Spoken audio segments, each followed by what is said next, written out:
Every year, our school takes a senior trip. Every year, one kid comes back different. I went because I needed to know why. The trip's been the same since the 80s. 4 days at a beach resort, chaperoned by teachers, supervised activities, mandatory check-ins. Parents sign the slips without a second thought because it's tradition. Everyone goes. Everyone comes back with matching sunburns and inside jokes. Almost everyone. I first noticed the pattern sophomore year. A senior named Marcus went in April. Before the trip, he was student council treasurer, tennis captain, the loudest guy in any room. After, he quit tennis, resigned from council, stopped sitting with his friends. My sister asked what happened in Florida. He just shook his head. Nothing, I'm tired. He was tired the rest of the year. Junior year, it was a girl named Adrian, homecoming court, headed to a good school, always posting countdown calendars for the trip. She came back and deleted her whole social media, dropped her friends, started spending lunch alone in the library. I started paying attention. I found more. A guy in the class of 19 switched to online school for his last 2 months. Another came back the next year with an injury he blamed on volleyball and wouldn't talk about. And then there was Beth, class of 22, who I tracked down working at a coffee shop near campus. I pretended to half recognize her and made small talk. When I mentioned the senior trip, her face changed. "You're going this year? In 3 weeks." She looked at me a long time. "Don't go to the bonfire." "What bonfire?" "Second night, some kids will tell you about a bonfire down the beach.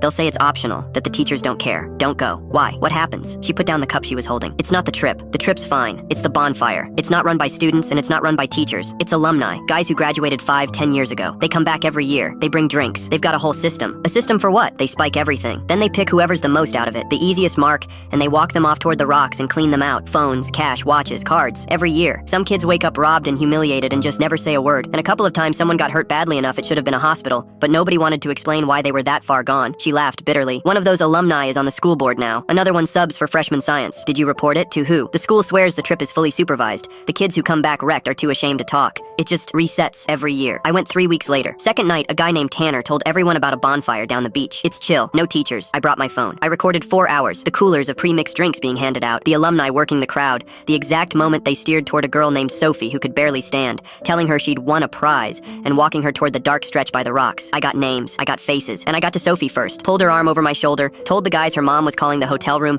and walked her straight back to the resort before they could get her past the tree line. She was furious with me for about 10 minutes, until she sobered up enough to realize she couldn't remember the last hour, and that her wallet and phone were already gone from her bag. The footage went to the superintendent, the local police, and 2 news stations the day after we got home.